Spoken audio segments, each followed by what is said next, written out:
Morning students, I'm Pragati, your psychology teacher, and today I'm going to start with you the topic hereditary genes and behavior of chapter 3rd.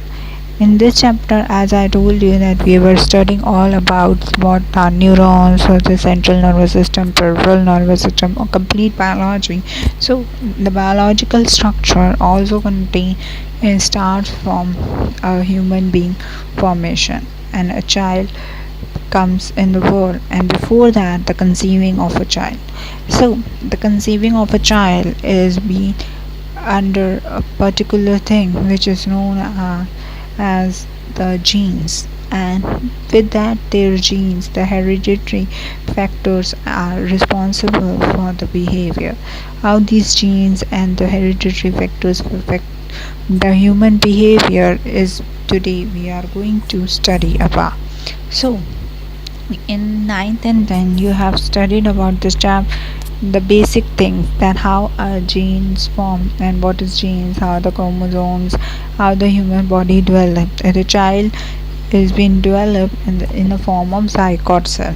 It is a round shaped zygote cell, a tiny cell with a nucleus in it, center containing, जिसको हम chromosomes कहते हैं, right? So these are the जो genetics है उसमें inherited होते हैं हमारे फिजिकल और psychological characteristics from the ancestors, means from our forefather, and it is been related to the genetics. Okay, now तो ज़ाइगोट जो है वो ये टाइनी सेल है, nucleus means centre containing chromosomes, and these chromosomes with all the genes are inherited from each parent equally. So we know that there are 23 chromosomes from mother and 23 from father, so total 46 chromosomes and pair of 23 chromosomes.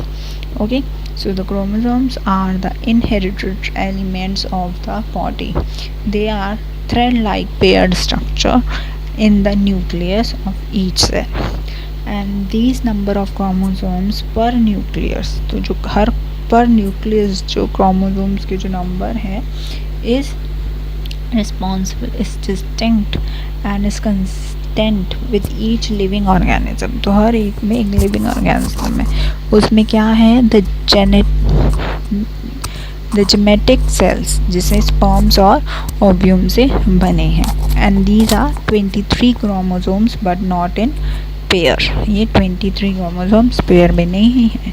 23 mother से आ रहे हैं, 23 father से आ रहे हैं, तो वो pair में नहीं कंसीडर किए जाते. ये दोनों क्रोमोसोम्स जो है मिलकर फ्यूज़ होते हैं. जो 23 पेयर्स जेनेटिकल पेरेंट्स फादर से आ रहे हैं थ्रू द स्पर्म्स, वो मदर के ओव्यूम में एग सेल में मिक्सअप होते हैं, और फिर वहाँ पे 46 क्रोमोसोम्स बनते हैं. ठीक है, और ये जो 46 पेयर है इसमें 23 पेयर्ड होते हैं. ये 23 पेयर्स में जो फादर है उसके तरफ से जो स्पर्म सेल्स आ रहे हैं वो होते हैं XY, एंड जो मदर है उसमें जो एग है फर्टिलाइज करती हैं वो होते हैं XX. ठीक है, how you get to know. देखो, जब एक कंसेप्शन होती है, conception means conceiving a child in organism, तो उसमें 46 टोटल नंबर ऑफ क्रोमोसोम्स होते हैं जो पेरेंट्स से मिले हैं, 23 मदर से, 23 फादर से. Now these 23 and 23 are mixed up with each other and containing thousands of genes, means these 23 chromosomes are having thousands of genes. So one chromosome's inner thread-like circle is known as genes. Okay. However, the sperm cell, like their fathers, differ from the egg cell. Okay, that is from mother. An important respect. So these 23rd जो chromosome है, जो sperm cell है, can be either capital X or Y type. And English alphabet के जो X और Y है उससे इसको रेफ़र किया जाता है. तो जो X टाइप स्पर्म्स फर्टिलाइजिंग करते हैं X सेल्स को, तो एक मॉड्यूल बनता है 23rd, वो होता है XX, तो उसे XX लिखा जाता है. ये 23rd जो क्रोमोसोम पेयर है, ये अगर दोनों XX है तो जो बेबी चाइल्ड होगा वो फीमेल होगी. और इन अदर हैंड अगर फादर के पास एक्स वाई है, उसमें से वाई वाला एक्स के साथ एग के साथ मिक्सअप हुआ तो जो 23rd पेयर है वो एक्स वाई बन जाएगा, तो जो बेबी चाइल्ड है वो मेल हो जाएगा। ठीक है, so mother is not responsible for the child gender, rather father is responsible. अब प्रॉब्लम कहाँ आती है या क्या है वो हम आगे इसी में अफेक्ट होने की वजह से कुछ ट्रांसैक्शन प्रॉब्लम, ट्रांसजेंडर प्रॉब्लम या फिर डाउन सिंड्रोम और इन सब के बारे में हम स्टडी करेंगे। So now the chromosomes are completely composed of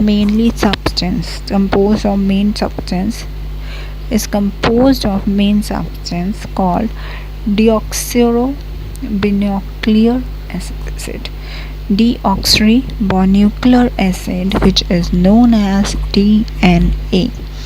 Our gender are composed chiefly of these DNA molecules.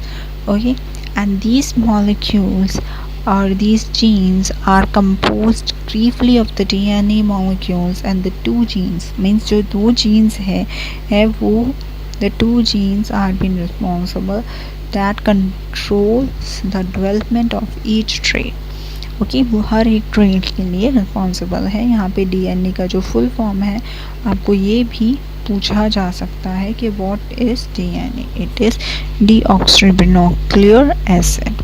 Okay, now these two जो जीन्स ट्रेल हैं जो कंट्रोल कर रहे हैं डेवलपमेंट को each other trail is situated at some locus, means at some pair, and one each chromosome means हर एक जो chromosome particular pair बना रहा है ये एक्सपेक्टेशन करता है सेक्स क्रोमोसोम के लिए, मीन्स जो हमारा थर्ड क्रोमोसोम बन रहा है जिससे हमारा जेंडर बन रहा है उसे हम कह रहे हैं सेक्स क्रोमोसोम।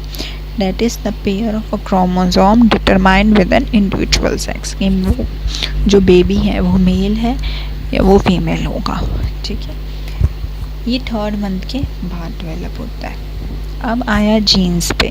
जब हम जीन्स की बात कर रहे हैं तो जीन्स क्या है, ईच क्रोमोसोम्स जो हमारा हर एक जो ईच क्रोमोसोम्स है वो स्टोर होता है थाउजेंड्स ऑफ जेनेटिकल कंपोनेंट्स में। They are been stored with the genetical components in a form of genes, and these genes dictate much of the courses of an organism.